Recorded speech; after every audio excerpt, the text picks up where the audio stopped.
Olá, pessoal! Meu nome é Iva Emanuele, sou estudante do curso de Engenharia Civil e sou integrante do PET Engenharias. Nessa videoaula, nós faremos um exercício da disciplina Concreto Armado 1, referente ao assunto Armadura Longitudinal de Vigas Retangulares. Exercício.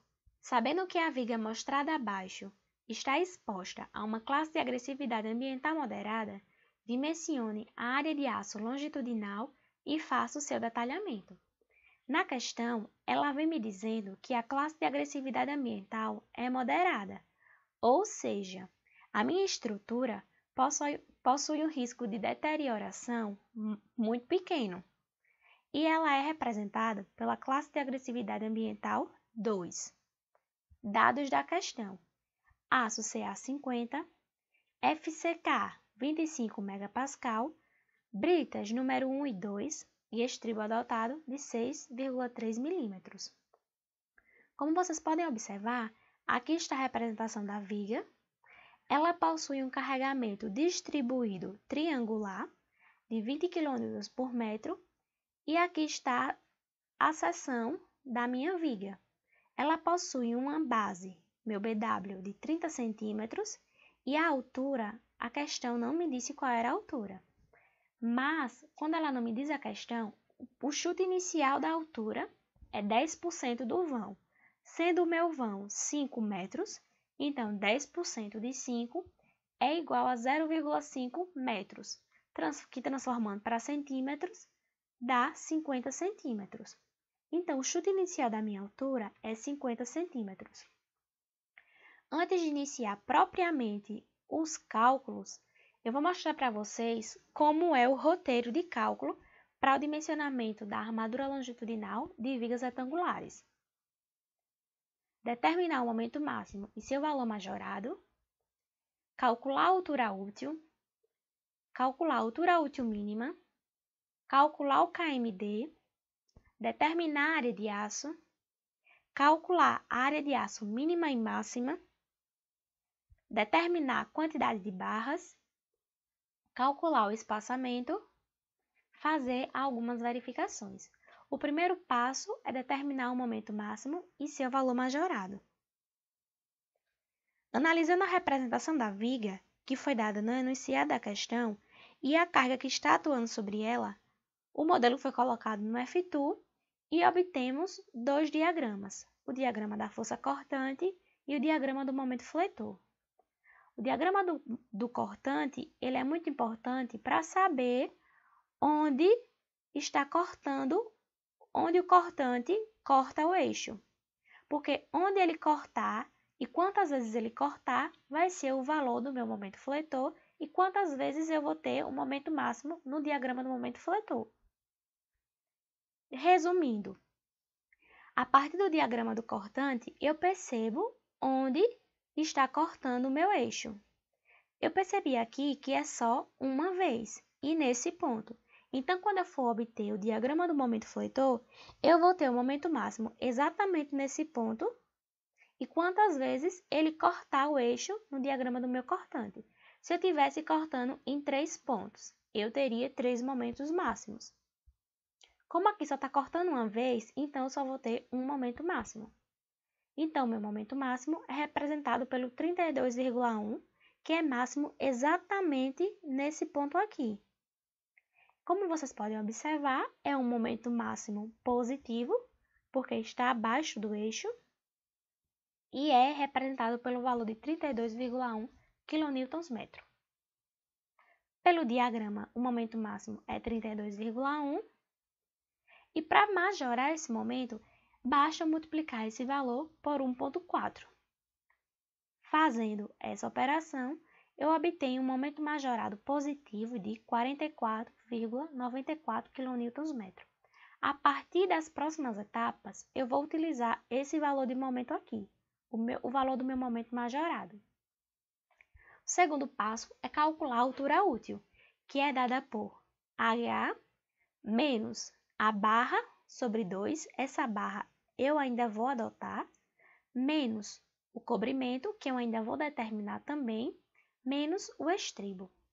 Na questão, já foi me dado o valor do estribo e o nosso chute inicial, que foi de 10% do vão, que correspondeu ao valor da nossa altura. Então, nossa altura inicial a gente já tem e o estribo a gente também já tem.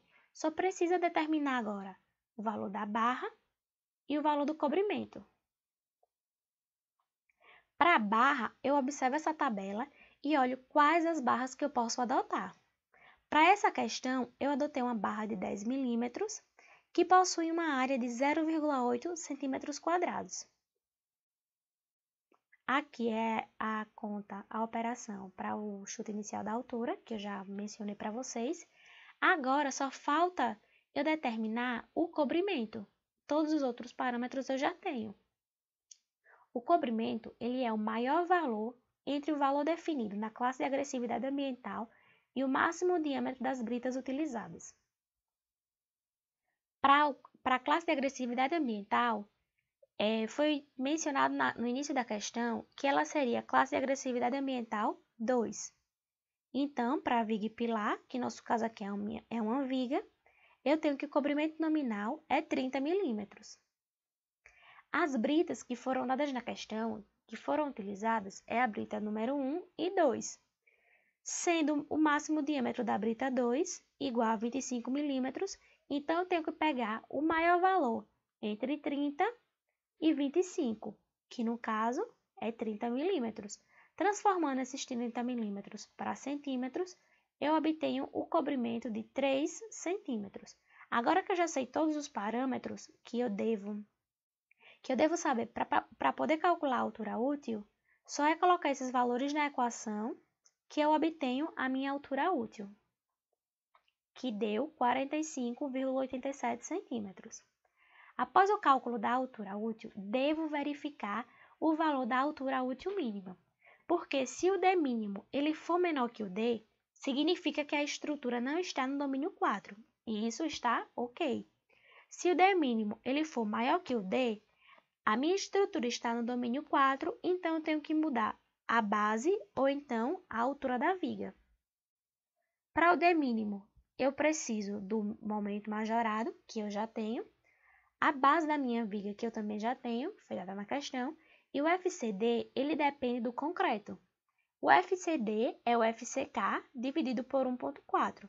Como na minha questão já foi me dado o FCK, é só resolver essa operação e colocar todos esses valores nessa equação do D mínimo. Resolvendo, eu obtenho um D mínimo de 18,32 centímetros. Agora eu tenho que verificar se o D mínimo ele deu menor que o D. Como eu obtive com o D mínimo 18,32 centímetros e ele é menor que 45,87 centímetros, então está ok. A minha estrutura não está no domínio 4 e eu posso prosseguir com os próximos passos. Agora eu tenho que calcular o valor do KMD, que depende do momento, do BW, do FCD e do meu D. Todos esses parâmetros eu já tenho, então basta verificar as unidades de medida e colocar os valores nessa equação. Colocando os valores, eu obtive um valor de KMD de 0,039. Por que eu tenho que calcular esse KMD? Porque a partir do KMD, eu determino um parâmetro e esse parâmetro vai ser utilizado no cálculo da área de aço. Pela tabela da próxima página, encontro o KZ. Eu encontrei um KMD de 0,039. Aí eu venho na tabela e procuro esse valor. Eu entro com o valor de KMD e encontro o valor de KZ. Se vocês observarem, eu não tenho 0,039 para o valor de KMD. Eu tenho 0,03 e 0,04. Eu adoto, quando eu não tenho valor, o maior mais próximo. Eu não posso pegar 0,03, mas eu posso pegar 0,04, porque é o maior mais próximo de 0,039. Fazendo isso, eu encontro um valor de KZ de 0,9759. Com esse parâmetro determinado, agora eu vou para o cálculo da área de aço. A área de aço depende do momento, majorado, KZ, que eu acabei de determinar, D e FYD. O único parâmetro que eu não tenho dessa equação é o FYD, que ele é determinado a partir do aço que eu estou utilizando. Na questão foi dito que o aço era o aço Ca50. Então, para o aço Ca50, o valor de FYD é 435 megapascal. Sabendo desses valores, coloco todos eles na minha equação e encontro uma área de aço. Se vocês observarem, se forem resolver essa operação aqui, nós vamos encontrar uma área de aço em metros quadrados. Depois que eu encontro metros quadrados, transformo para centímetros quadrados. E a área de aço que eu encontrei foi de 2,31 centímetros quadrados. Após o cálculo da área de aço, devo determinar qual é a área de aço mínima e qual é a área de aço máxima. A área de aço mínima é o menor valor que eu devo utilizar. E a área de aço máxima é o maior valor que pode ser utilizado. Então, se eu calculei uma área de aço e ela deu menor que a mínima, para os próximos passos eu utilizo a área de aço mínima. Se a área de aço que eu calculei ela deu maior que a área de aço mínima, então eu continuo utilizando a área de aço que eu calculei. Então, a área de aço mínima é o menor valor que eu devo utilizar. Se eu encontrei um valor maior que ele, uso esse maior valor. E a área de aço mínima ela é obtida por ρ mínimo vezes AC. Esse AC é a multiplicação da altura da viga vezes o BW. Como eu já tenho o H e eu já tenho o BW, é só colocar aqui nessa equação e resolver. Para os valores do ρ mínimo, eu tenho essa tabela. E para poder encontrar esse valor, eu dependo da forma da seção, que no nosso caso é uma viga, ela é retangular e depende dos valores de FCK. Como na questão foi dito que o FCK era de 25 megapascal, então eu venho em forma retangular, 25 megapascal e encontro o valor de ρ mínimo, que é 0,15. Prestem atenção que essa tabela está em porcentagem, então o ρ mínimo é 0,15%. Sabendo desses valores, de ρ mínimo e de AC, coloco na equação e encontro a área de aço mínima. Se vocês observarem, a área de aço mínima deu menor que a área de aço calculada. Então, para as próximas etapas que eu vou precisar da área de aço, eu vou adotar a área de aço que eu acabei de calcular e não a área de aço mínima, já que ela deu maior. A área de aço máxima é 4% de AC. AC permanece o mesmo, que é BW vezes H. Encontrei a área de aço máxima, que é 60 centímetros quadrados. Depois, eu tenho que calcular a quantidade de barras. Eu adotei uma barra, encontrei a área de aço que eu necessito, agora eu preciso encontrar a quantidade de barras. E é dado por área de aço que eu calculei, dividido pela área da barra. A área da barra que eu adotei foi 0,8 centímetros, coloco nessa equação e encontro a quantidade de barras.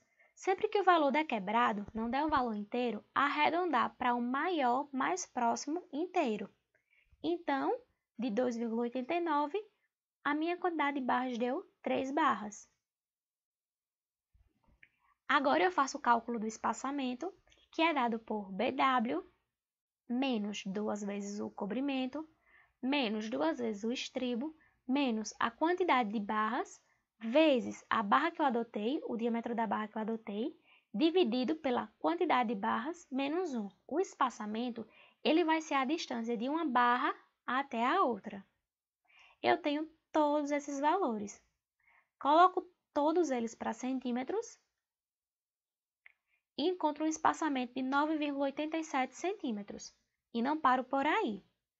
A última coisa que eu devo fazer é a verificação. O espaçamento que eu calculei, ele tem que ser maior que o espaçamento horizontal mínimo, que é determinado por AH. Se esse espaçamento ele for menor, então eu tenho que adotar outra barra e fazer todo o procedimento como eu mostrei para vocês até agora. Se o meu espaçamento ele der maior que o AH, então está ok, eu posso prosseguir.